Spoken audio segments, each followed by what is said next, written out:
Chers frères et sœurs, en ce 8e dimanche de la lecture de l'Évangile selon saint Luc, l'Église nous propose cette parabole du bon samaritain. Les pères de l'Église nous montrent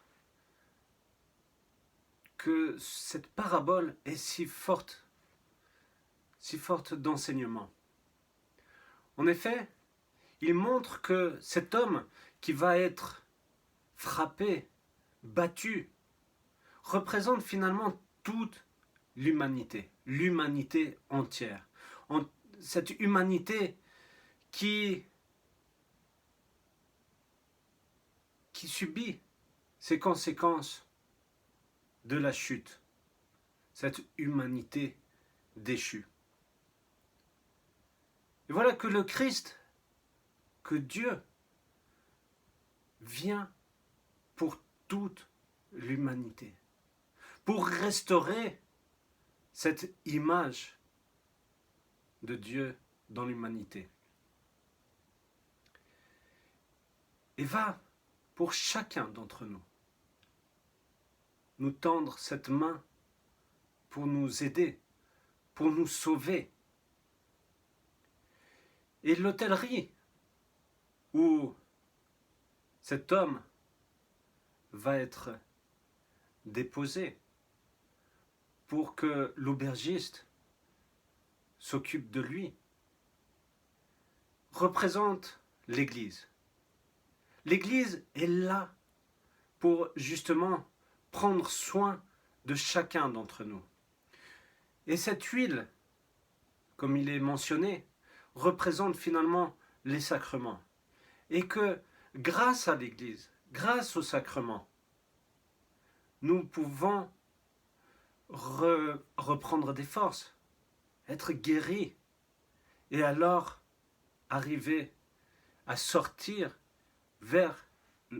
arriver vers le royaume éternel. Voilà cet amour si fort, si profond, inconditionnel, que Dieu a pour chacun d'entre nous. Et nous offre cette possibilité d'être restauré, d'être guéri et d'être sauvé à travers l'Église. Et comment répondre à cela? Justement, le dimanche dernier, je disais que tant de gens peuvent aller vers Dieu, mais la question c'est, que voulons-nous? Et répondre à cela, c'est non seulement à travers cette envie de toucher le Christ, mais c'est de vivre pour le Christ et avec le Christ. Et c'est pour cela que nous sommes invités à ne pas mettre de côté son prochain, à être dans cet amour sincère pour notre prochain. Le prochain n'est pas seulement celui qui est du même sang que nous.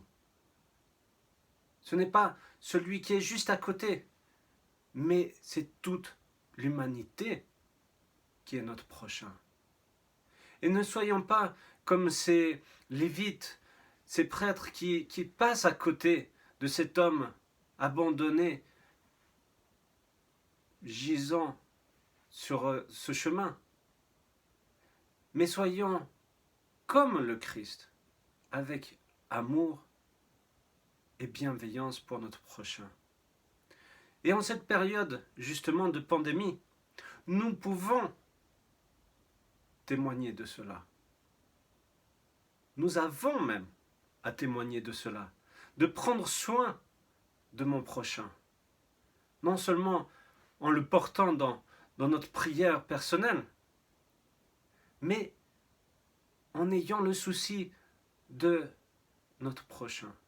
Et d'essayer du mieux qu'on peut, par même des petits gestes, d'être présent pour notre prochain. Et de lui témoigner de cet amour.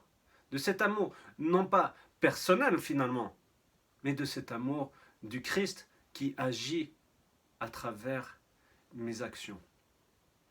Chers frères et sœurs, prenez soin de vous et prenez soin aussi de votre prochain.